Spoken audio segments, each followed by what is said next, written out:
there's like that meme about Jordan Peterson. It's like, clean your room. Like, oh, there's something wrong with your life. You got cancer. Clean your room. Like, if I were to look at your 5 closest friends, I could tell you exactly who you are. When you're with people who don't want to see the best for you, they tend to try to bring you down. This misery loves company. A lot of people really want to be friends with their kids. I don't want my kid to hate me. I don't want them to not like me. I want to be their friends. I want to know everything that's going on. Oh, that's just how I am. I'm just keeping it real. Child asks you, is Santa real? Right? You were talking about kind of the influence that Jordan Peterson had on you. And I was really interested in kind of this dichotomy, because I feel like there's something very interesting with his perspective and who he is. And I kind of want to, if you can kind of give you the backstory here and kind of how Jordan Peterson kind of give you that little bit of influence there. And for those who don't know who Jordan Peterson is, he's kind of a behavioral psychologist. He's out in Canada. I think he came out to the U.S., but he kind of works under the guise of now like the Daily Wire and their team. But he focuses a lot on the average man, and especially kind of the teenage and growing into like the older years of how to be able to kind of get out of the rut, find direction in life, understanding what you want to do with your own perspective. It kind of makes it so much interesting. He really cares about the mental mindset within it. Now, he has definitely been more controversial in the most recent years, but we're more focusing on the kind of the psychology side of things, and his kind of the mindset of a man, even some of his traditional stuff, which I would love to kind of jump into to start, and then leading into kind of the thing later. But if you can bring up your backstory, that'd be great in relation to him.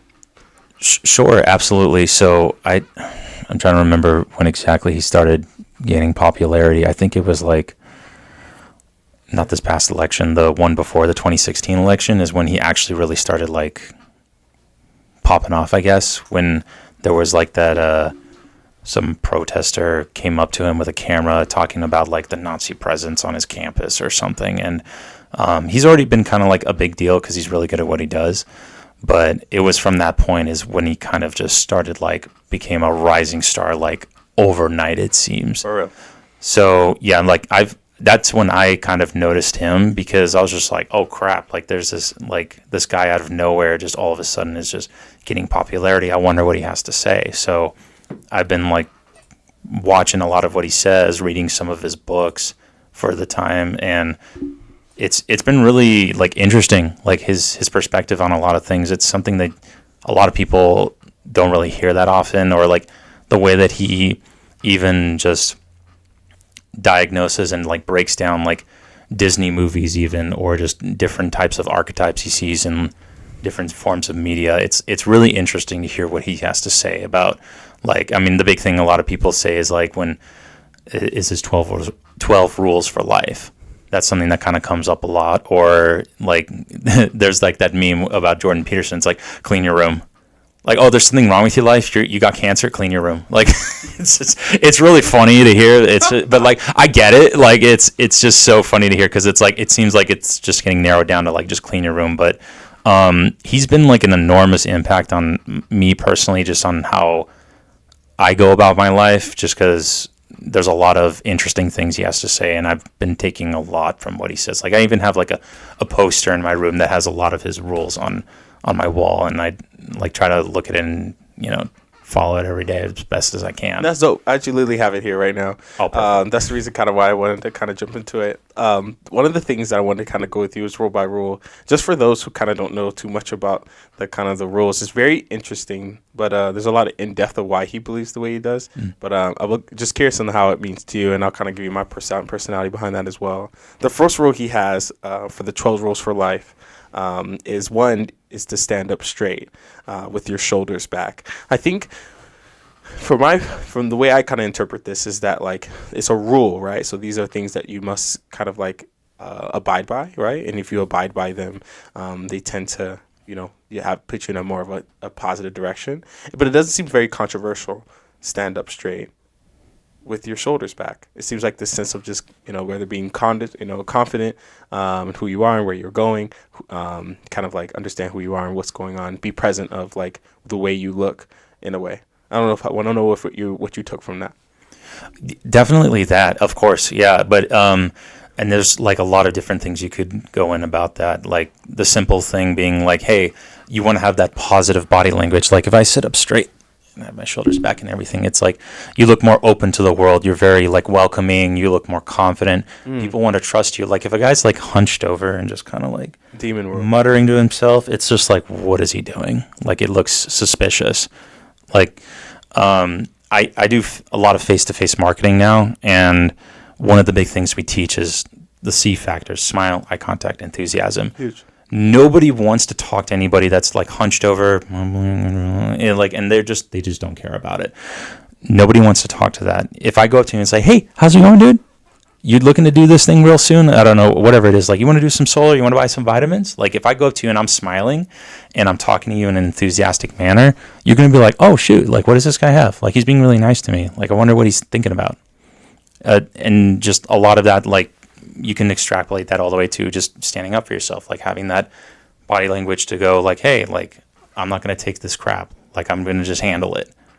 And he goes into it a little bit in the book where he talks about how that body language can be connected to how you feel about yourself and how you feel about things in general, like with lobsters that have existed longer before people have ever existed. Huge. And one of the things that they do is when they're trying to scrap with one another because they're trying to get the female, Right.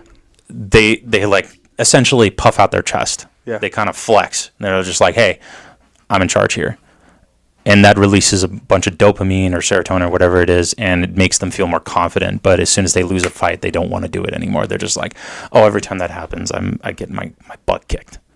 Interesting. So you kind of you now associate losing with that action. So it's interesting though. Like for us, it's a little bit different. It kind of exudes a sense of like confidence that you have. I love the explanation that you gave, kind of the standing up for yourself, right? And that's one of the things again he mentions, right? Specifically, is stand up, right? It seems it's also kind of like telling people to kind of get off of their ass a little bit, you know, get off your butt, stand up, and you could break down these words and really kind of find some deeper meaning. So I love what you mentioned there. I like the second thing he did because it's very interesting because this is something I think a lot of people don't do. Treat yourself like someone you are responsible for helping. Like this is such a weird terminology he used. Like someone you're responsible for helping. Like it's almost like you're like if you have a child, right? You're responsible to take care of something or help someone or like guide something somewhere. But it's very interesting. Treat yourself like you're responsible, like in a responsible way of helping yourself. So I'm curious what your thought process is behind that and how that helped you in your life. Oh yeah, no, big time. Because for the past like few years, half decade or so, like my dad was diagnosed with early onset Alzheimer's, so you get a really good taste of like what it's like when you have to take care of someone. And even more recently, like another family member who had something like, we're not sure what it is yet. I don't know if I don't think it's like a heart attack or a stroke, but it's just like it just didn't look good. Jeez. And it's just like immediately, like you just kind of get dialed in. Like if something were to happen to like your spouse, like to Sarah or whoever, or for me, for Julia, it's just like immediately, like you don't have to think about how you feel and is this right for me? Like, is this okay? Like you just go and do it. It's all on impulse almost. Spring into action. Right. So I think the big thing is treating yourself like that. It's like if you were taking care of yourself, what would you be telling yourself? Like if someone was taking care of you, what would they be telling you? Because I guarantee you, like you wouldn't be telling yourself, well, it's okay to kick up my feet. It's okay to get a little bit out of shape and just kind of kick back a little bit and just take it easy or whatever. You'd be like, no, we need to do this because this is going to make you better. This is going to take care of yourself. So I think that's kind of like the biggest takeaway from his second rule is just, hey, like treat yourself like you're another person and you need to like really take yourself that seriously. Yeah, I think I would see it somewhat similar as well. I think there's a huge point of kind of treating yourself. I think there's a side of it where you could be really hard on yourself. I think we kind of go into like, especially men in this society kind of we live in now, a lot of suicides are in that world of just like being hypercritical, hypercriticism of yourself. And I feel like, the key word he puts in here is like you're responsible for helping. Like, yo, make your life easier, help yourself. But at the same time, I love the fact that you mentioned that some people take it too far, right? They just sit at home, do nothing with their life for 20 years, sit in the mom's basement, and that's their life, And I think there is a sense of like, hey, no, you need to treat yourself like you're actually trying to make a bigger difference in life. So I like what you mentioned there. Right. Make friends. This is huge, right? For someone, and I've kind of been a little bit associated with kind of what your network and is you became really family oriented, right? And so I'm really curious on how like to make friends with people who want the best for you.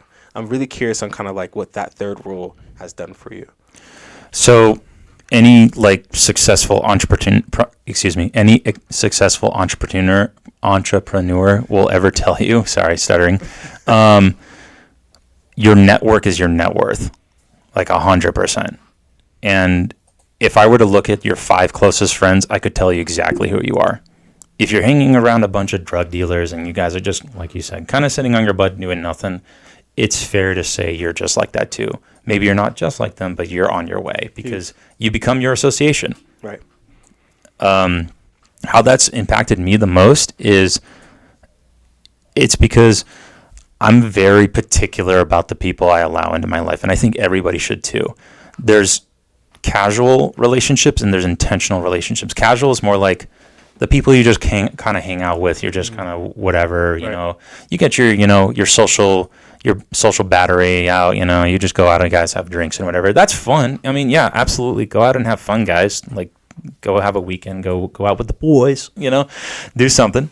But you also want to hang around people that are going to build you up and not just tell you it's okay and tell you, oh no, you're perfect the way you are. That's like the worst thing you can tell someone, like you're perfect the way you are.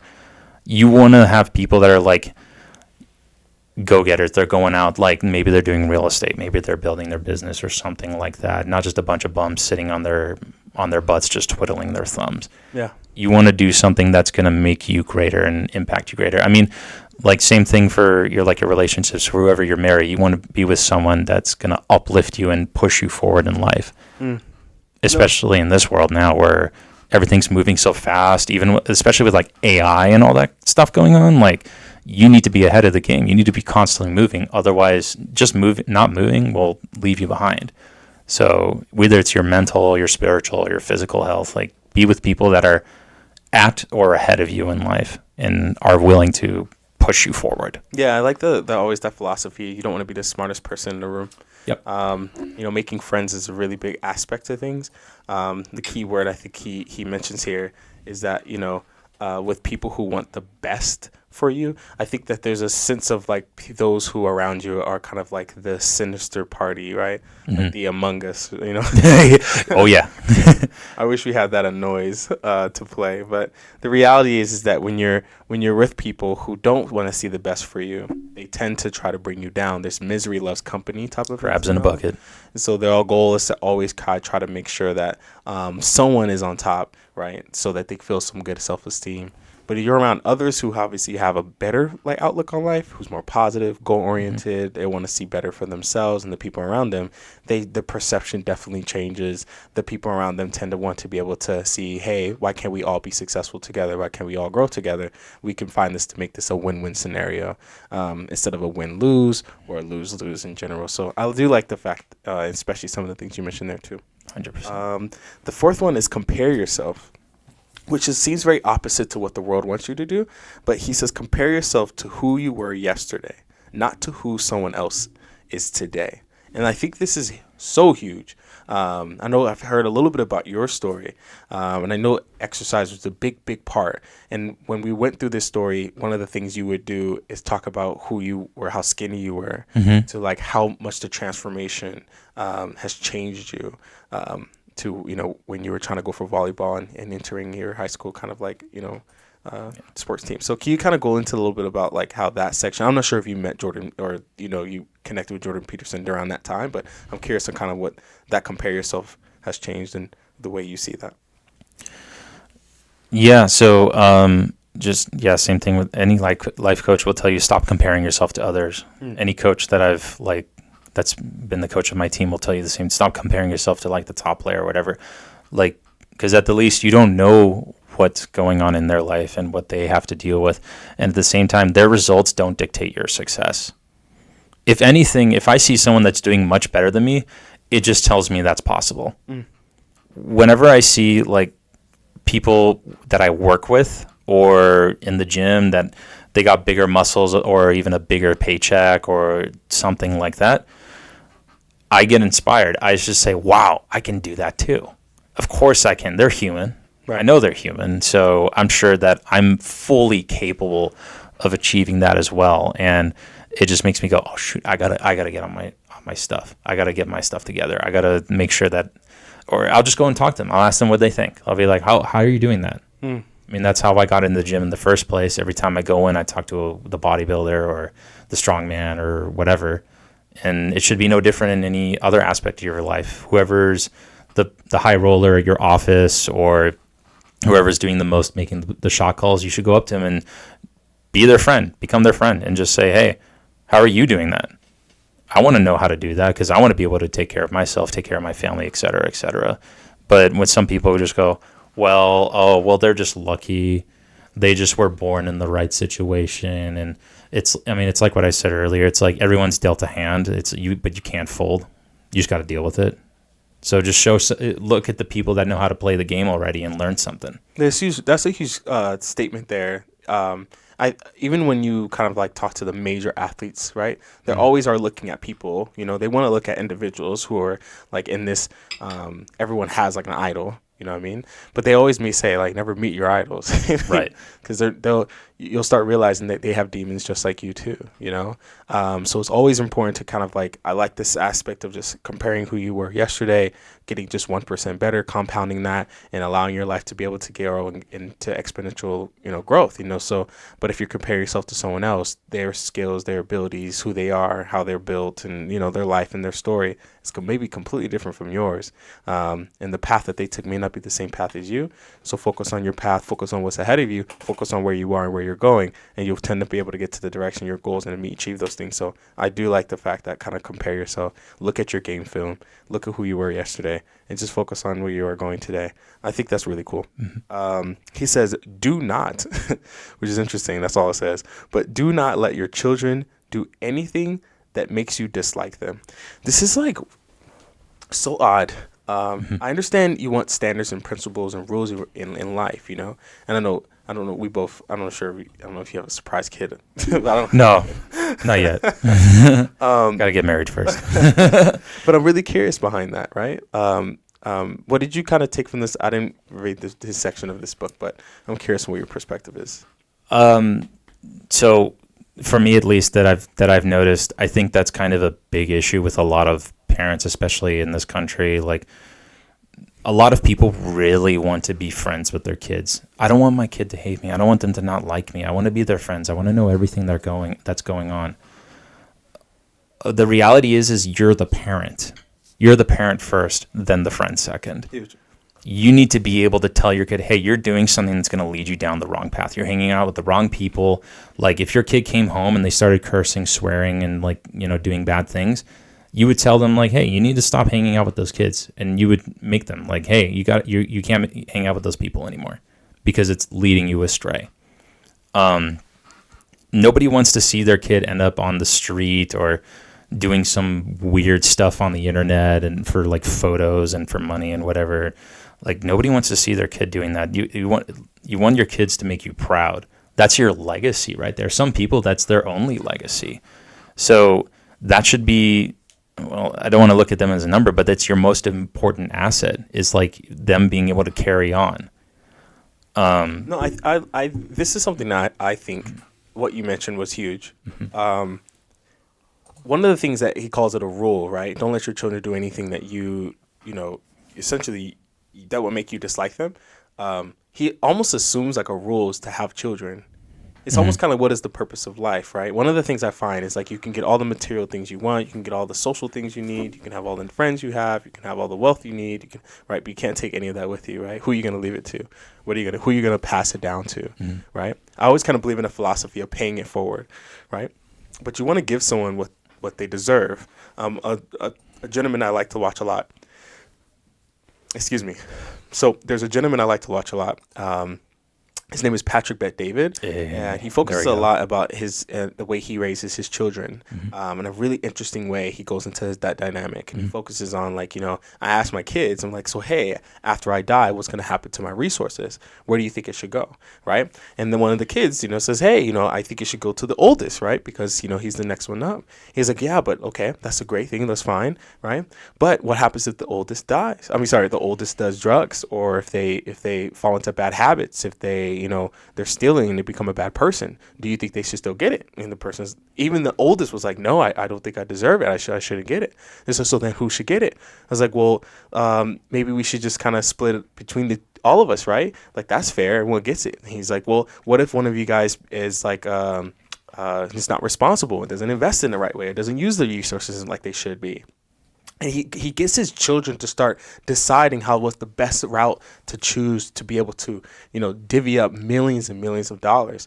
But he's doing it at such a young age, right? And he gets them to start thinking, like, what type of person should be responsible to be able to get these type of resources and allocate them to make a big change in the world.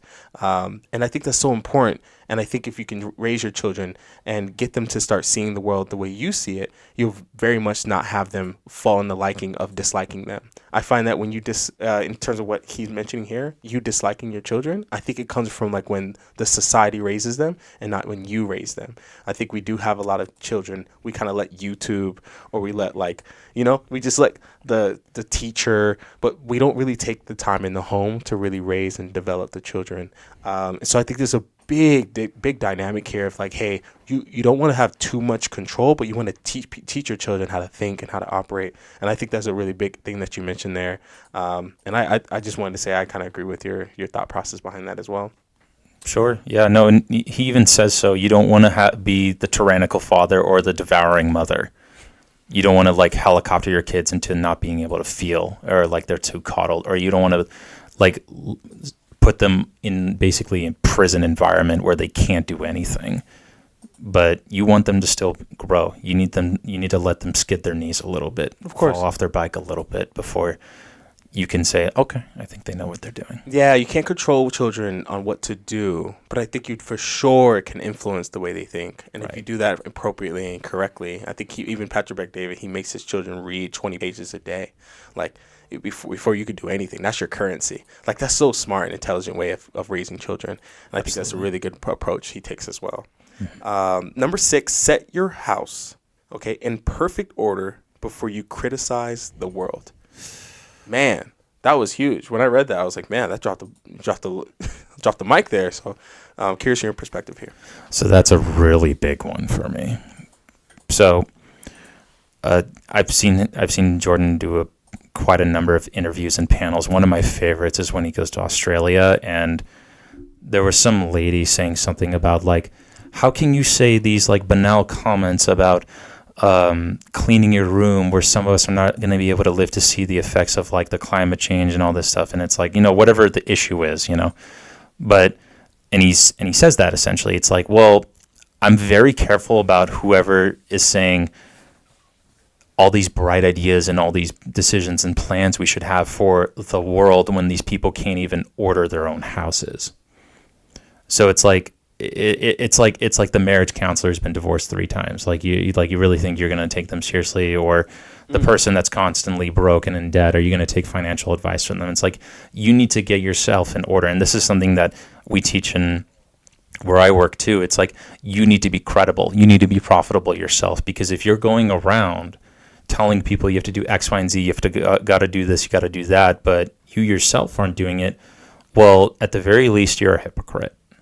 And that no one's going to believe you. They'll nod their head and be like, oh, okay, yeah. But in their head, they're just like, why is this guy telling me this? He doesn't know what he's doing. He's not even successful. He's not even doing this. It's like, it'd be like me going back to clean your room. It'd be like me telling people to clean their room, and they come to my house and it smells like crap, and everything's all in disarray. It's like, sweep your own side of the street first before you start telling people or having these big ideas about how the world should be run, because it clearly shows that you're not capable of handling your own house.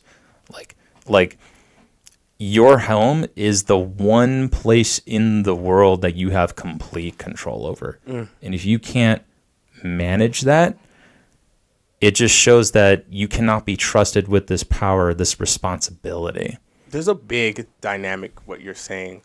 What I kind of gained from it was definitely what you mentioned. But one of the things I found a lot was that, like, if you are, right, supposed to set your house, right, put yourself in a position where you're taking care of your home.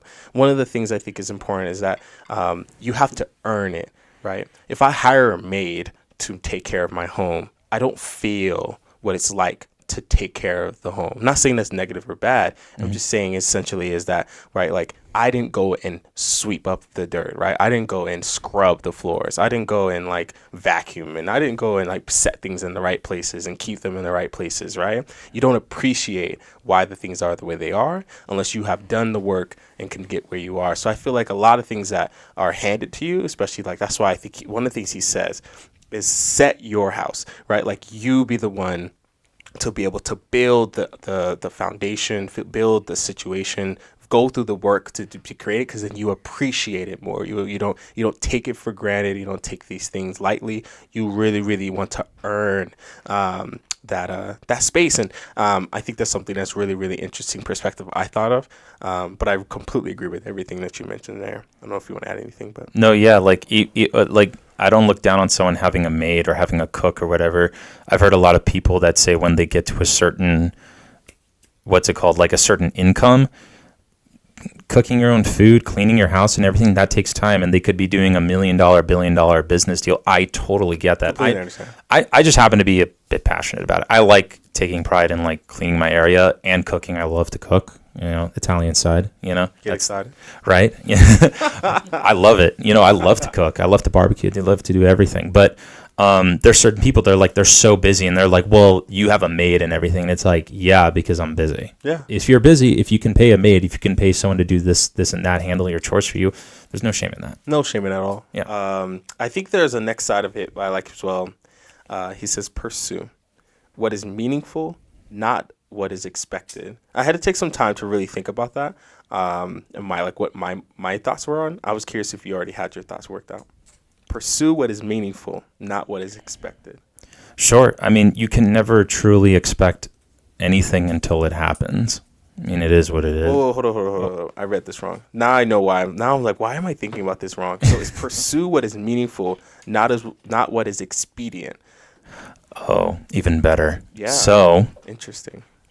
everybody, I mean, our brains are designed to take the path of least resistance. Fair. So, of course, we're going to want to do something that's a little bit easier. Maybe we could shortchange this little process, shortcut it here and there, do something that just gets us to get it done and over with.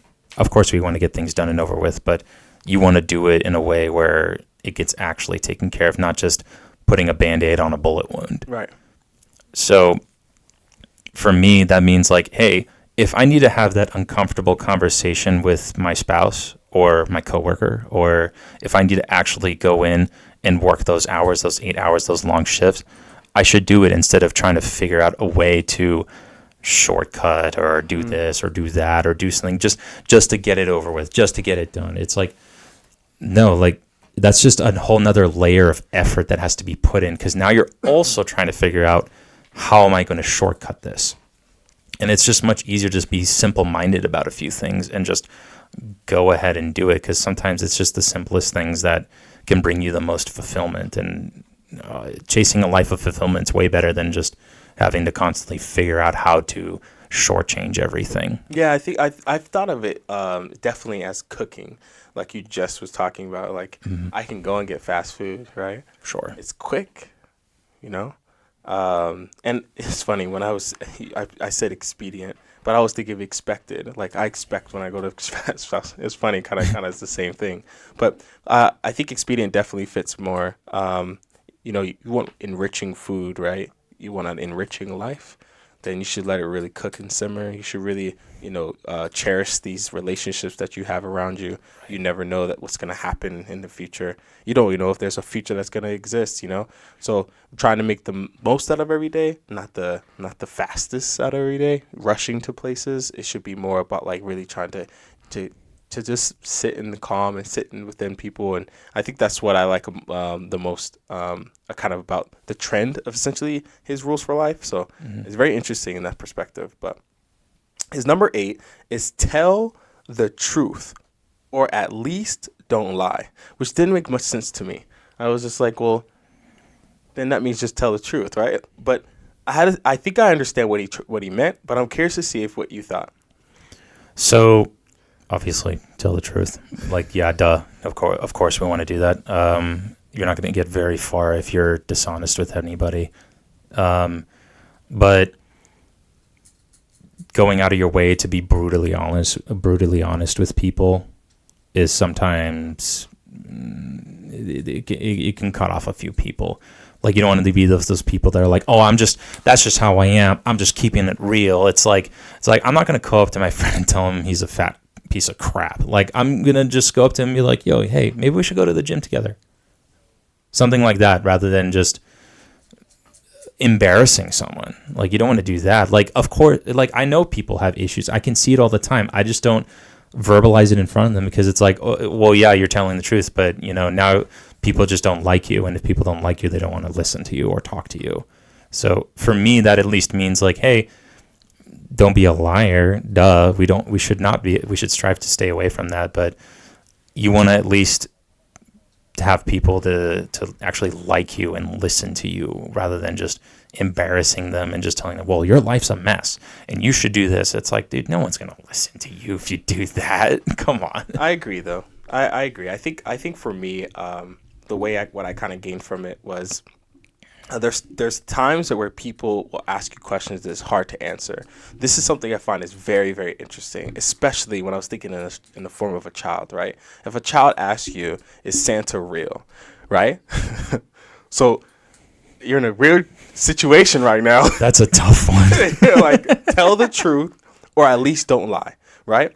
And then my question, I would just ask a question in return. Well, is Santa real to you? Santa's like, yeah. So then that's all that matters. That's what my response would be to a child. Because who am I to, right? I don't want to lie to a child. I don't think you should ever lie, right? Because I always talking about protecting someone's innocence. And especially when I was younger, I would think about that often. I should protect someone's innocence, right? Mm-hmm. I should try to protect people from themselves. And I was like, who am I to do that, right? It's up to you to be able to make that decision, but I should not lie, right? So that's what made me think of, right? People asking questions that I know the truth or I don't want to answer, because sometimes you just don't want to say the truth, right? But you also don't need to lie. There's always an option to not lie. You just have to just say, plead the fifth, Yep. In a way. So that's kind of what I gained from what you mentioned. Absolutely. Assume, which I find like, what? Anyone who heard assume, you hear an ass out of you and me. Yeah. Make an ass out of you and me. Ass out of you and me. Don't assume. But assume that the person you're listening to might know something you don't. Definitely. Yeah. Like I was saying earlier, like, you never know. There's some people you might meet, especially with the work I do now. I never know who I'm going to be talking to. I was just talking to a composer that did some of the music for Disney, or I could have met some like superstar real estate agent mogul or whatever. Like, you never really know. Just full stop. Yeah, that's it. Yeah, that's pretty much it. We could just cut it right there. Yeah. No, that's so huge. Yeah, I think the world needs to listen more. Like, actually listen. You got 2 ears and 1 mouth. For a reason. For a big reason. Number 10, be precise in your speech. I think it's kind of self-explanatory, but I think there's something about that. I don't know if you want to go first. Sure. You can definitely, it's like when someone says, well, I want to help people. It's like, duh. Who doesn't want to help people? I want to help people. What does that mean to you? I do that all the time. I try to pick at what people are actually trying to say. Like, oh, like you want to do this? Okay, why do you want to do this? How does that feel to you? What does that make you think? Why haven't you done it before? When are you going to do it? Do you have a timeline? Like, actually bring the intangible to the concrete. Because what that does, it actually gets people to do something. Because if you ask anybody how they feel about, like, whatever it is, the homeless issue, the climate problems, like these issues like divorce and whatever. It's like, well, I want to fix it. I'm like, so what does that look like to you? What do you think we should do? And it's not me trying to put them down and like say, well, your ideas are stupid. I'm like, if this is something that's super important to you, I think you need to be able to articulate it a little bit. Sure. I think we call it, in my philosophy, especially in the world that I'm in, we call it SMART goals, you know? We did too. Yeah. Actually, the same acronym. Yeah. Because it works, you know? Right. Specific, measurable, attainable, realistic, time sensitive. Yep. I think it's really important for people to be very specific with the goals that they set. I think it's also, you have to measure these things and you have to see if they are attainable and be realistic and you understand the time sensitive, right? Because there's definitely some truth to that. You do have people who say, hey, look, I want to do something, but have no roadmap to achieve it. You know, like I want to be, a lot of things, like especially right now, kids want to be, the number one thing a kid wants to be right now is a YouTuber. Number one thing right now. I knew it. I was like, yeah, YouTuber, streamer, something like that. Yeah. So the question then is, it's like, okay, well, that's awesome. Hey, shoot, go for it, right? But the question is like, okay, so how you plan on getting there? You know, like what's the roadmap? What's the, you know, do you know how many hours you have to put? You know how much time you have to put? You know how much investment you're going to need, right? Oh, yeah. So I think there's a big gap on being very specific on what you're trying to put out in the world. But I think it's also another side of being very specific on what you shouldn't be saying. So for example, one of the things that someone told me a long time ago is don't say doubt words, right? I don't know. I can't. Unfortunately. Yeah. Yeah. Yeah. Those things really could start changing your perception, your mind slowly but surely, and put you in a place where you start really second guessing everything, and not really having a specific trust in yourself. And the way, you know, how you speak to yourself is the practice, and you're going to practice what you preach. So preach appropriately and preach, you know, precisely. Oh, yeah. Like, I will statements versus I can. Ooh, yes. I can is like, it might happen. I will says it's going to happen. Huge. Like, so when I say, like, I will go on a diet, I will go to the gym, it kind of holds you a little bit. Like, mentally, it tells you it's like, it is going to happen. And then people, when you say that to people, it holds you more accountable because now they know, they're like, well, oh, shoot, he's going to do it. Watch out. Watch out. Yeah. Do not bother children when they are skateboarding. Now, I have no clue. So maybe you do? I have no clue. What do you? I think I might have an understanding what he meant. I didn't read the book, but I'm curious if you understand what he meant. So, at the end of the day, they're kids. It's like, I mean, if a kid's being a little crap, I'm not gonna get super involved. It's like, dude, they're a kid. Like, I'm not gonna argue with them. I'm not gonna, like, if some kid's like skateboarding or whatever, and like I don't have like a strong opinion on skateboarding, but it's like, you know, let them have fun. Let them figure out what they want to do with their life. Let them go out and, you know, make a mess of themselves and see if they can put themselves back together. So, like, you shouldn't be arguing with a kid in general. It's just weird and wrong. Like, it's not your kid as well. Like, if I see a bunch of kids doing something, I'm just like, I mean, as long as they're not doing anything illegal or anything super dangerous, it's like, I'm not going to get involved. I think there's some sense to that. I think that changes the way I thought about it. Mm-hmm. I think that's a very appropriate way to look at it as well. For me, I think when I was hearing this, is like, don't bother a kid who's skateboarding.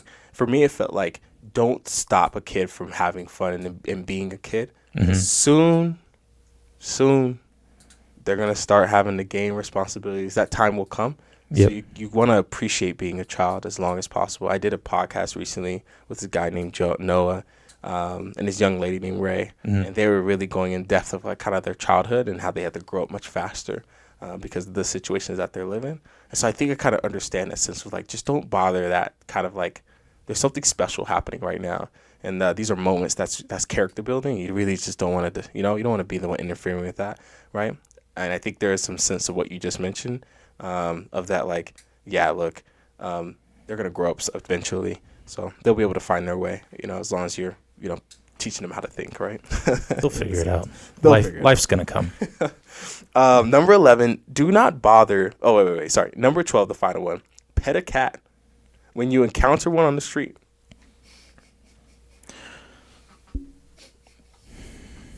Yeah, that's so odd. Yeah, and it's kind of a tough one, honestly. Like, I still think about it quite often. Pet a cat when you encounter one on the street. What I thought was, I was thinking like, you're gonna interact with a lot of things and people, right?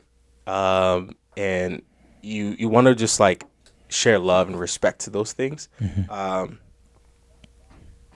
Take a moment, like to just, when you're busy in a rush, just to appreciate the little things, right?